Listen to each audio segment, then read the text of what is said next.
That's all trip இது ஒரு auto மற்றும் கேப் புக்கிங் ஆப். சின்ன டவுன்களுக்கு விசேஷம், கோயில், குளம்னு டூர் போறவங்க ஆட்டோ கேப் கிடைக்காம ரொம்ப கஷ்டப்படுவாங்க. அவங்களுக்கு இந்த ஆப் ரொம்ப பிரயோஜனமா இருக்கும். கீழே டிஸ்கிரிப்ஷன்ல இருக்க லிங்கை கிளிக் பண்ணி தட்ஸ் ஆல் ட்ரிப்பை டவுன்லோட் பண்ணிக்கோங்க. திருப்பரங்குன்றம் முருகன் கோயிலில் கோலாகலமாக நடைபெற்ற பங்குனி பெருவிழா கொடியேற்றத்தில் திரளான பக்தர்கள் கலந்து கொண்டு சுவாமி தரிசனம் செய்தனர். முருகப்பெருமானின் அறுபடை வீடுகளில் முதல் படை வீடான திருப்பரங்குன்றத்தில் ஆண்டுதோறும் 15 நாட்கள் கொண்டாடப்படும் பங்குனி பெருவிழா இன்று கொடியேற்றத்துடன் தொடங்கியது. அப்போது கோயில் கம்பத்தடி மண்டபத்தில் சுப்பிரமணிய சுவாமி எழுந்தருளினார். அங்கு சுப்பிரமணிய சுவாமி முன்னிலையில் பங்குனி பெருவிழாவிற்கான கொடியேற்றம் நடைபெற்றது. இதில் திரளான பக்தர்கள் கலந்து கொண்டு சுவாமி தரிசனம் செய்தனர்.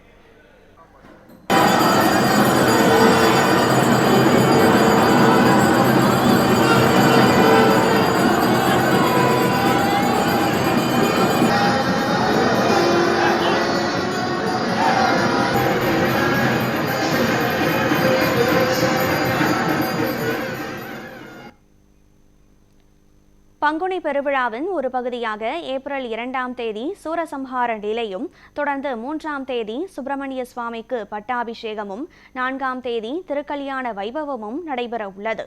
தொடர்ந்து விழாவின் முக்கிய நிகழ்ச்சியாக ஏப்ரல் 5ஆம் தேதி தேரோட்டம் நடைபெறுகிறது.